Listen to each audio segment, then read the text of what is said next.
माणूस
हा मुळातच समूहप्रिय प्राणी.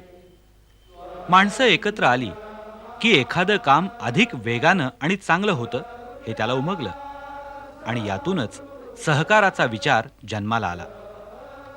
सहकाराचा हा जागर महाराष्ट्राच्या कानाकोपऱ्यात दुमदुमला आणि गावोगावच्या मातीतून उभे राहिले असंख्य भूमिपुत्र आणि अनेक मोठे प्रकल्प.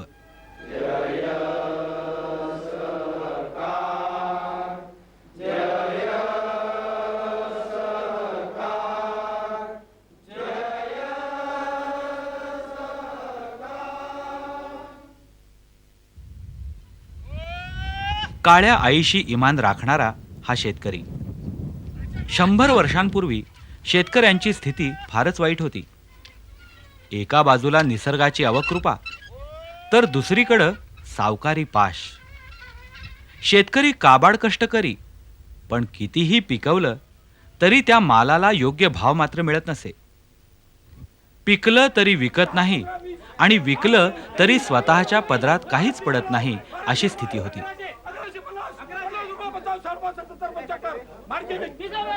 ही स्थिती बदलण्यासाठी शेतकरी एकत्र आले आणि त्यांनी आवाज उठवला. त्यातूनच सहकारी चळवळीचा जन्म झाला. शेतमालाला योग्य भाव मिळाला पाहिजे या उद्देशानं कोल्हापूरच्या रयत सभेनं 1939 मध्ये शेतकरी सहकारी खरेदी विक्री संघाची स्थापना केली. संस्था स्थापन झाली त्यावेळेला हा गुळाचा व्यवसाय आणि त्याला शेतकऱ्यांना लागणारा माल याच्यावर नियंत्रण नव्हतं.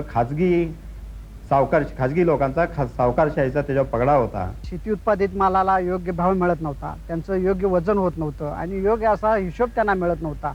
P.A. राणे, S.S. तोडकर यांच्या पुढाकारातून या संस्थेचा विस्तार झाला. तात्यासाहेब मोहिते यांच्या कठोर परिश्रमातून संस्था मजबूत पायावर उभी राहिली.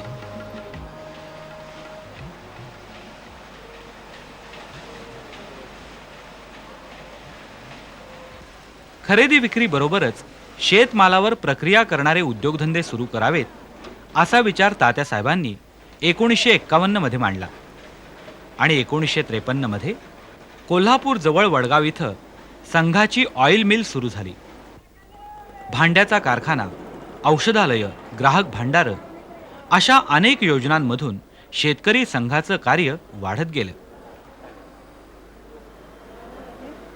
आता या संस्थेची वार्षिक उलाढाल 200 कोटी रुपयांच्या घरात गेली आहे.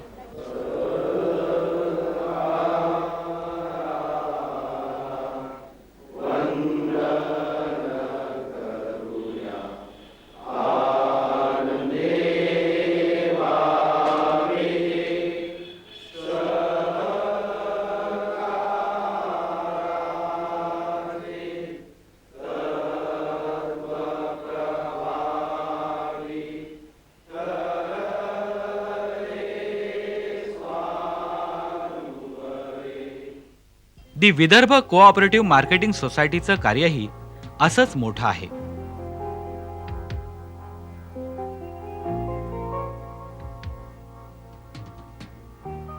शेतमालाच्या खरेदी विक्रीसाठी गावागावात पतसंस्था तर जिल्ह्याच्या ठिकाणी सहकारी खरेदी विक्री संघ आहेत. महाराष्ट्रातल्या गावोगावी सहकाराचं वारं वाहू लागलं.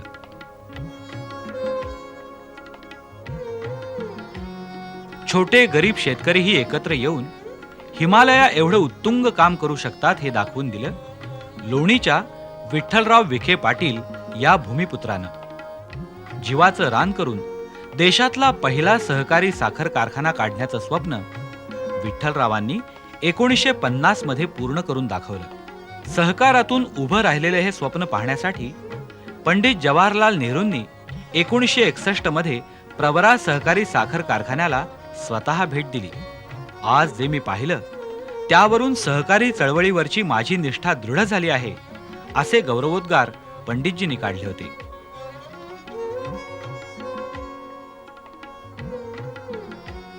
साखर कारखाने हे तर महाराष्ट्रातल्या सहकाराचं बलस्थान. गेल्या 25 वर्षांमध्ये सहकारी साखर कारखान्यांची संख्या 8 पटीनं वाढली आहे. एकट्या अहमदनगर जिल्ह्यातच 14 सहकारी साखर कारखाने आहेत.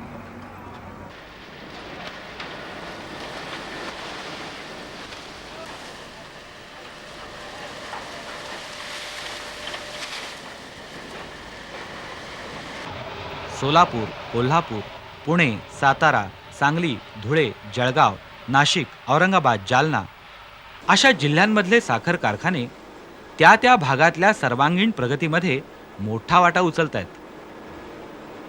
साखरेच्या उत्पादनात भारताचा जगामध्ये पहिला क्रमांक लागतो.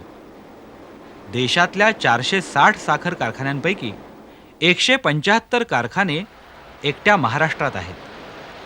त्यातले 104 प्रत्यक्ष उत्पादन करतात.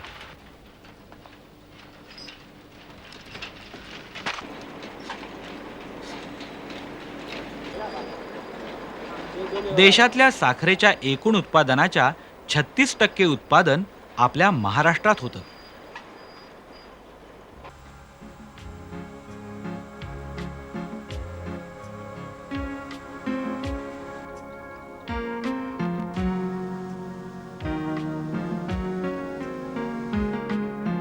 साखरेच्या उत्पादनाबरोबरच मद्य, मद्यार्क, आम्ल, पोटॅश अशा रासायनिक पदार्थांची निर्मितीही सुरू झाली आहे.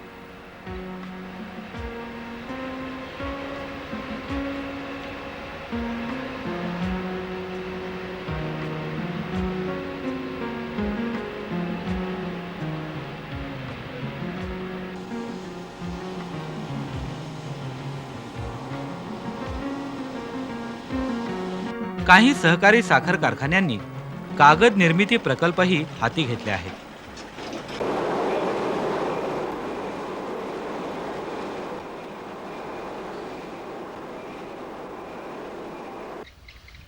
अतिशुद्ध मद्यार्क निर्मितीचे 20 तर कागद निर्मितीचे 7 प्रकल्प सुरू झाले आहेत.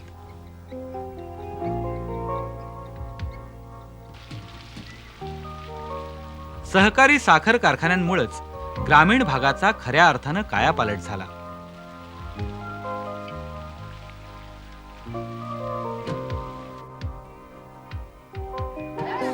शाळा, महाविद्यालय, तंत्रनिकेतन, वैद्यकीय महाविद्यालय अशी सुरू करून साखर कारखान्यांनी ग्रामीण भागामध्ये शैक्षणिक क्रांतीच घडवून आणली.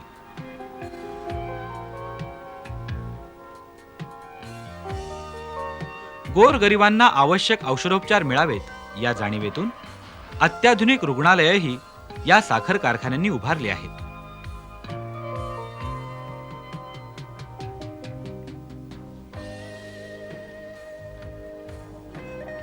परिसर विकासाबरोबरच ऊस पिकवणारे शेतकरी, शेतमजूर यांच्यासाठी विविध उपक्रम राबवले जातात. परप्रांतातून येणाऱ्या ऊस तोडणी कामगारांची संख्या फार मोठी आहे. या ऊस तोडणी कामगारांसाठी पक्की घरं आणि त्यांच्या मुलांसाठी साखर शाळा असे उपक्रम काही साखर कारखान्यांनी सुरू केले आहेत.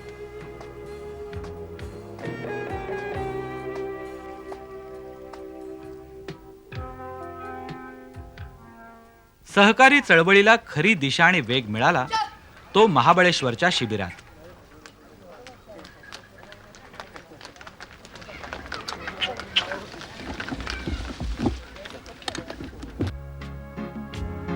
महाराष्ट्र राज्याची स्थापना तर झाली. आता विकास कसा घडवायचा, विकासाला कोणती दिशा द्यायची याचा विचार करण्यासाठी यशवंतराव चव्हाण यांनी 1960 मध्ये महाबळेश्वर इथं कार्यकर्त्यांचं एक शिबिर घेतलं. सुमारे 3,500 कार्यकर्ते या शिबिरामध्ये सहभागी झाले होते. ग्रामीण भागातला प्रत्येक मनुष्य, विशेषतः शेतकरी वर्ग, दुकानदार, छोटा मोठा उद्योग करणारा मनुष्य हा सहकारी चळवळीचा एक अविभाज्य घटक झाला पाहिजे आणि त्यानं या सहकारी चळवळीच्या भांडवल उभारणीच्या कामामध्ये आपल्याला जेवढी मदत करता येईल तेवढी केली पाहिजे, अशी व्यवस्था आखली गेली पाहिजे. म्हणून प्रत्येक गावात निदान 5 मैलाच्या आत तरी सोसायटी असली पाहिजे. सहकारी संस्थांचा पहिला कायदा 1904 मध्ये अस्तित्वात आला. 1906 मध्ये डिफेन्स अकाउंट्स क्रेडिट कोऑपरेटिव्ह आणि कॉस्मॉस कोऑपरेटिव्ह क्रेडिट सोसायटी पुण्यात स्थापन झाल्या. छोट्या कर्जाची, छोट्या मदतीची अपेक्षा असणाऱ्या मंडळींनी एकत्र येऊन 1906 साली कॉस्मॉस कोऑपरेटिव्ह क्रेडिट सोसायटी पहिल्यांदा हिंदुस्थानामध्ये स्थापन केली. साहित्य सम्राट न. चिम केळकर हे या पतसंस्थेचे पहिले अध्यक्ष. पुढे कॉस्मॉस पतपेढीचं रूपांतर कॉस्मॉस कोऑपरेटिव्ह अर्बन बँकेत झालं. राष्ट्रीय नेते गोपालकृष्ण गोखले यांच्या पुढाकारानं 1911 मध्ये बॉम्बे सेंट्रल कोऑपरेटिव्ह बँक स्थापन झाली. तिचंच पुढं महाराष्ट्र राज्य सहकारी बँक असं नामकरण झालं.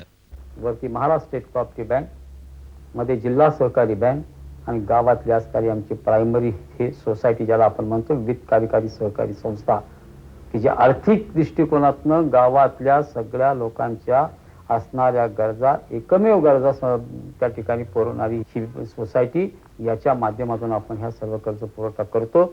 शेतकऱ्यांना अल्प व्याजदरानं कर्ज देणाऱ्या सहकारी संस्था वेगानं वाढत आहेत. गारगोटीच्या भुदरगड पतसंस्थेनं 10 मैलांच्या सीमा ओलांडून एक नवा अध्याय सुरू केला आहे.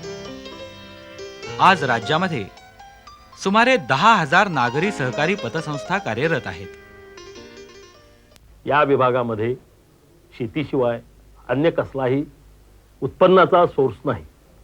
असा असताना सुद्धा या गेल्या 20 वर्षाच्या काळात भुदरगड नागरी सहकारी पतसंस्थेनं 135 कोटी रुपयाच्या ठेवी जमा करून लोकांचा विश्वास संपादन केलेला आहे. या त्रिस्तरीय रचनेमार्फत 1300 कोटी रुपयांचं पीक कर्ज वाटप केलं जातं. राज्य सहकारी बँकेच्या माध्यमातून जिल्हा सहकारी बँकांची एक साखळीच निर्माण झाली. मुंबईमध्ये प्रामुख्याने शेती हा व्यवसाय इथं नसल्यामुळे शेतीच्या ऐवजी मच्छीमार संस्थांना कर्ज देणं हा त्यातला एक महत्त्वाचा भाग आहे. मुंबई शहरामध्ये मच्छीमारांना सहकार्य करणं, कर्जदारांना त्यांच्या सहकारी संस्था किंवा व्यक्तिगत कर्ज देण्याला या बँकेने नुकतीच सुरुवात केलेली आहे.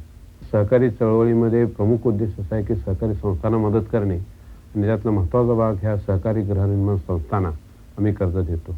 शहरामध्ये घर बांधणं हे मध्यमवर्गीयांना तसं अवघडच झालंय. मात्र हा प्रश्न सहकारी गृहनिर्माण पद्धतीमुळं तितकासा कठीण राहिलेला नाही. गेल्या 15 वर्षात राज्यातल्या सहकारी गृहनिर्माण सोसायट्यांची संख्या 45,000च्या घरात गेली आहे. सहकारामुळंच अनेकांचं स्वप्नातलं घर हे प्रत्यक्षात उभं राहिलंय.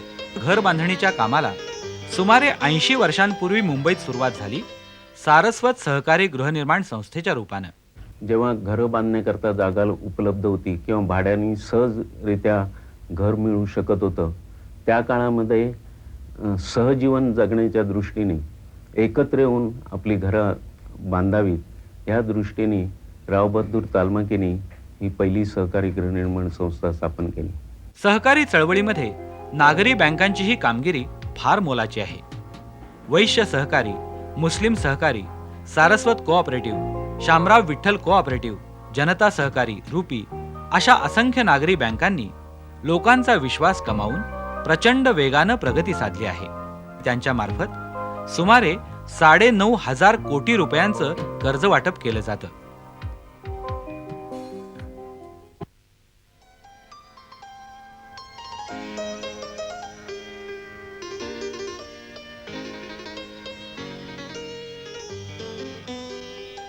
देशातली पहिली सैनिक सहकारी बँक साताऱ्यामध्ये सुरू झाली. आज तिचं कार्य 9 जिल्ह्यांमध्ये पसरलंय. आजीमाई सैनिकांना वेळेवर घरं बांधण्यासाठी, लहान मोठे उद्योग करण्यासाठी, बी बियाणं घेण्यासाठी, दुभती जनावरं घेण्यासाठी सुलभ दरात आणि कमी वेळेत कर्ज मिळावीत या उद्देशानं ही बँक स्थापन केलेली होती. कापूस हे महाराष्ट्रातलं एक महत्त्वाचं पीक. कपाशीचं भविष्य लिहिणाऱ्या सहकारी सूत गिरण्यांचं सुतोवाच महाबळेश्वरच्या शिबिरातच झालं. कापसाला योग्य दर देणं, कापसाचा व्यापार सहकारी चळवळीच्या मार्फत हाती घेतला गेला पाहिजे म्हणून कापूस एकाधिकार योजनेची कल्पना आणि कापूस त्याच्याबरोबर सुताच्या गिरण्या आणि हँडलूम आणि पॉवरलूम यांची वाढ सहकारी पद्धतीवर महाराष्ट्रामध्ये केली गेली पाहिजे हा विचार पहिल्यांदा त्रोटक स्वरूपात महाबळेश्वरला मांडला गेलेला होता. कोल्हापूर जिल्हा शेतकरी विणकर सहकारी संस्थेनं 1962 मध्ये इचलकरंजी इथं सहकारी तत्वावर पहिली सूतगिरणी सुरू केली. तिचं नाव the Deccan cooperative spinning mills. या इचलकरंजी क्षेत्रामध्ये सहकारी क्षेत्रामध्ये बँकिंग, प्रोसेसिंग आणि इतर 5-6 सूतगिरण्यांनी जन्म घेतला. त्यामुळे इचलकरंजीचा औद्योगिक विकास झपाट्यानं ह्या सूतगिरणीच्या रूपानं वाढत गेला. इचलकरंजीला सुमारे 5,000 यंत्रमाग आहेत. देशातल्या एकूण यंत्रमागांपैकी 8% यंत्रमाग एकट्या इचलकरंजीला आहेत. भारताच्या या मँचेस्टरमध्ये सुमारे 5,000 माणसांना रोजगार मिळालाय. राज्यामध्ये एकूण 80 सहकारी सूत गिरण्या आहेत. विदर्भ विणकर सहकारी संस्था देखील या क्षेत्रात महत्त्वाची कामगिरी बजावतीये.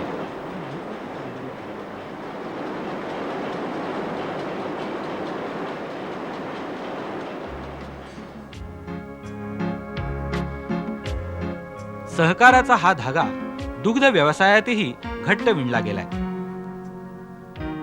गावागावात दुधाचं संकलन करून त्यावर प्रक्रिया करणाऱ्या सुमारे 35 सहकारी दूध योजना राज्यामध्ये आहेत.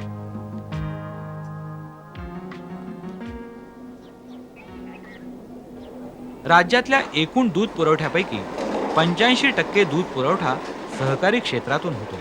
गेल्या दशकाच्या मध्यापर्यंत आपल्या राज्यात बाहेरून दूध येत असे, पण आज आंध्र, मध्य प्रदेश, बिहार, बंगाल या प्रांतामध्ये महाराष्ट्रातनं दूध पाठवलं जातं. जवळजवळ 90% महिला ह्याच्यामध्ये दुधाच्या धंद्यामध्ये भाग घेतात. आणि आमचं दूध संघाचा मुख्य उद्देश आहे की शेतकऱ्याचं कुटुंब हे दुधाच्या धंद्यावरच चाललं पाहिजे.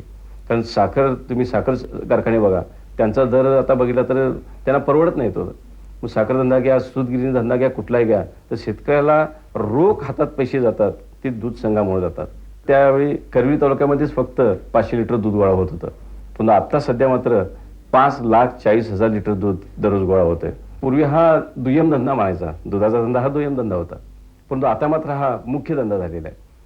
थोडक्यात सांगायचं, दूध सांगायचं तर आमचा 320 कोटीचा टर्नओव्हर आहे. त्याच्यामध्ये 10 दिवसाची बिलं 5 ते 5.5 कोटी रुपयाची होतात आणि महिन्याचं जर बघितलं तर 16 ते 17 कोटी रुपये आम्ही शेतकऱ्यांना वाटतो. महात्मा गांधींनी सांगितलेलं आहे की तुम्ही खेड्यात जावा आणि काम करा.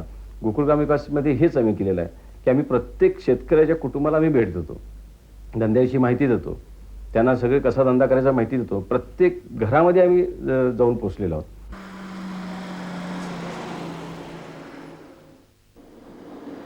दुधाच्या उत्पादनाबरोबरच लोणी, तूप, श्रीखंड, बिस्किटं आणि बेकरी उत्पादनही या संस्था करत आहेत.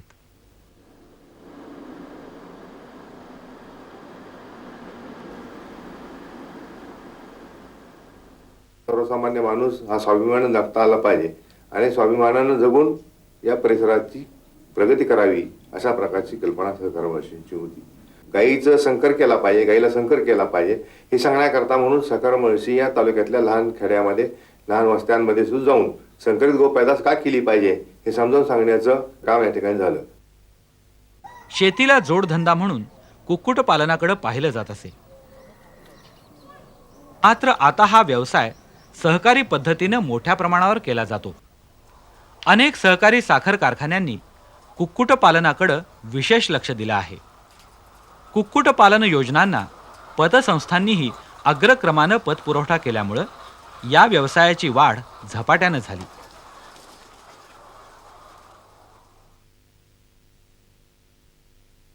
त्या लोकांना, ज्या शेतकऱ्यांना शेतीशिवाय जोड व्यवसायाची आवश्यकता आहे किंवा भूमिहीन शेतकरी आहेत, भूमिहीन लोक आहेत, अशा लोकांना एक उत्तम व्यवसाय हा पोल्ट्री व्यवसाय होऊ शकतो, या उद्देशाने हा व्यवसाय या ठिकाणी वाढवण्यात आला.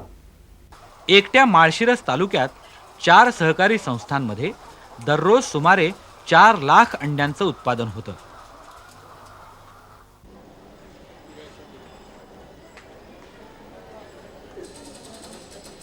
शेतमालाबरोबरच जीवनावश्यक वस्तूही योग्य किमतीत मिळाल्या पाहिजेत, या उद्देशानं ठिकठिकाणी सहकारी ग्राहक भांडारं सुरू झाली आहेत. ग्राहक सहकारी चळवळीमध्ये या ग्राहक भांडारांचा भक्कम आधार मिळतो आहे.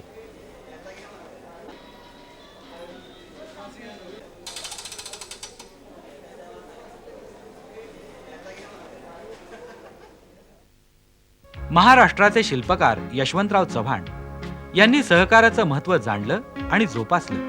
आर्यभूषण हे मुद्रणालय बंद पडू नये म्हणून त्यांनी स्वतः पुढाकार घेतला.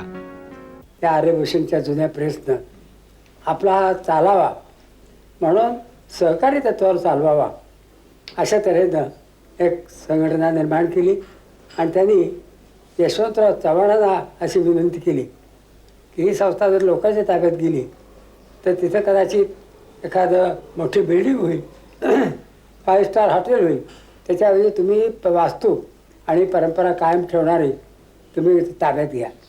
त्याप्रमाणे यशवंतराव चव्हाण आणि प्राध्यापक परेख यांनी एक कोऑपरेटिव्ह सोसायटी स्थापन केली आणि या संस्थेला त्यांनी स्थैर्य आणून दिलं. महाराष्ट्र सहकारी मुद्रणालय ही मुद्रण क्षेत्रातली एकमेव सहकारी संस्था आहे. आज ती स्वतःच्या पायावर उभी आहे. इथल्या कामगारांसाठी आता घरकुल योजनाही साकार होत आहे.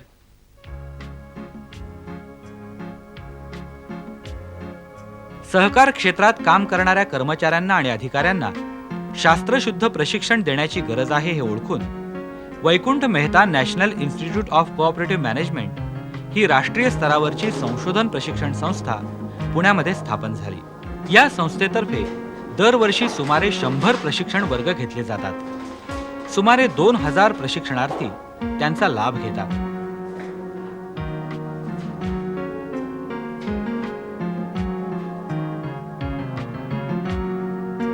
राज्य सहकारी संघातही सहकारी व्यवस्थापनाचं प्रशिक्षण दिलं जातं. राज्यामध्ये आज 2 सहकारी महाविद्यालय तर 13 प्रशिक्षण केंद्र आहेत.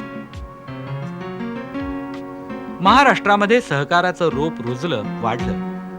गोपालकृष्ण गोखले, विठ्ठलदास ठाकरसी, न. चिमकेळकर, चुनीलाल मेहता, लल्लूभाई सामळदास, धनंजयराव गाडगीळ, रमणभाई सरैया, विठ्ठलराव विखे पाटील, वैकुंठभाई मेहता, वसंतदादा पाटील, शंकरराव मोहिते पाटील, तात्यासाहेब कोरे, गुलाबराव पाटील अशा अनेक नेत्यांनी आणि सक्रिय कार्यकर्त्यांनी हे सहकाराचं व्रत एका निष्ठेनं पाळलं. सहकाराचा प्रत्यक्ष लाभ इसवी सन 2000 पर्यंत 5 कोटी सभासदांना मिळावा यासाठी राज्य शासनानं व्हिजन 2000 हा व्यापक कार्यक्रम आखला आहे.